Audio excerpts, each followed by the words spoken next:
This is the Solid Signal podcast for the first week of January 2017. 2017, think about that. That's pretty amazing if you think about it. Wow. This really is the future, isn't it? This is everything that we hoped and dreamed for, except for the flying cars and the robots and, well, you know, Star Trek-y transporters and stuff.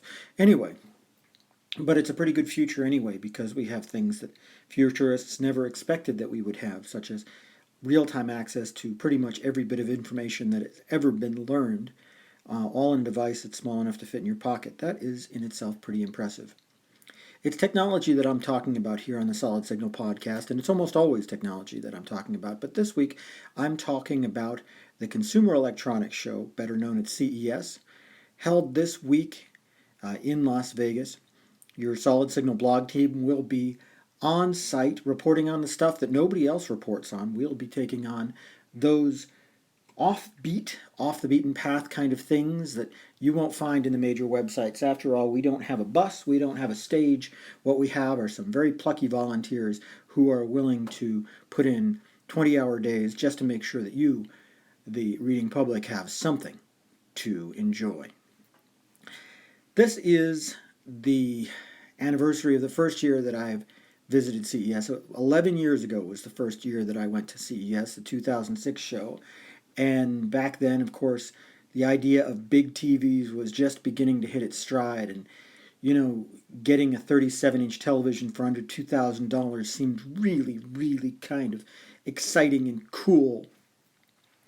This year, of course, I expect there will be just as many televisions as ever before, and there's a bit of television fatigue that does kind of set in after a couple of years and makes you wonder if there's anything really good at CES. Well, first of all, there is really good stuff at CES. A lot of it is and has always been behind the scenes. Your Solid Signal team goes to CES not just to report, actually, but also to make the kind of deals that make our site so good as the year goes through. We meet with manufacturers from all over the world and find those products that you're going to want to buy at solidsignal.com. We negotiate prices, we set custom manufacturing orders, and finally, when all is said and done, we make purchases. That's what CES has always been about, not about big TVs, but about those behind-the-scenes deals that you never hear about. The big TVs are just a distraction. Smoke and mirrors, my friends. Smoke and mirrors. But I must say, having been to CES this many times, one gets a very different feeling about it. As I've mentioned last year, and I think maybe even the year before, you get a very vertical sense of what's going on at CES.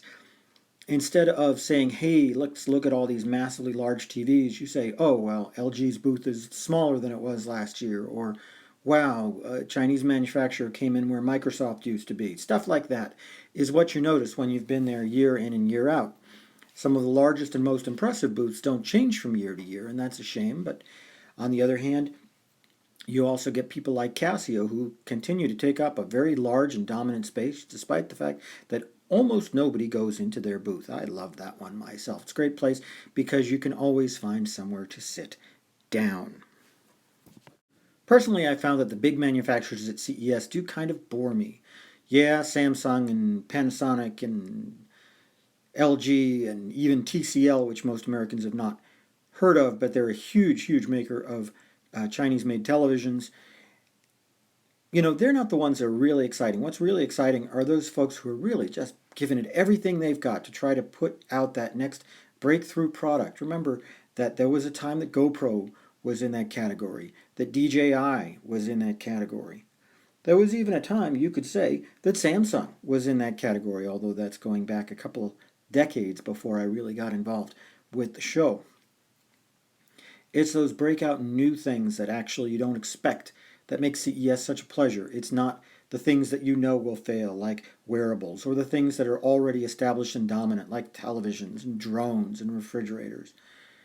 This year you're going to see a lot of automation, you're going to see a lot of voice assistants, you're going to see a lot of televisions, but they're not really the story. What will be the real story of CES? Well, that's yet to be seen. Your team will be on site all week. And no, we don't have a bus, like I said, and we don't have massive stages and stuff like that. So it does take us a little longer to file our reports, but when we do, I think you'll enjoy them. I'll be looking out personally for that next big thing and hoping that I can find it, because that's the kind of thing that I find that I can do that the big guys can't do as effectively. It's been asked, is DirecTV going to be there? Is Dish going to be there? I can confirm that DirecTV is not going to be there. AT&T does not have a presence in this show, not in the show floor anyway. There are a number of backroom meetings that are going to be taking place, as there always are, but nothing customer facing. Dish will be there, but it's important to note that they had a press conference scheduled, and I think it was actually scheduled for Tuesday of this week, where they were going to reveal something, possibly their Air TV streaming box that also allows over-the-air antenna, but they canceled that. So it's hard to know exactly what Dish is going to be rolling out. They hit very hard last year with a lot of products, and most of them have already come to market. The only one that we're still waiting for is that DPH42 multi-switch that will allow people to have multiple hoppers with the same dish. Multiple hopper threes is what I really should say. So it could be a quiet year this year for Dish at their usually expansive booth. I'll have to go check it out. As usual, I'll have a full report. In the meantime, your blog team will be existing on a lot of coffee, a reasonable amount of sugar, even more sugar after the reasonable amount, and very little sleep.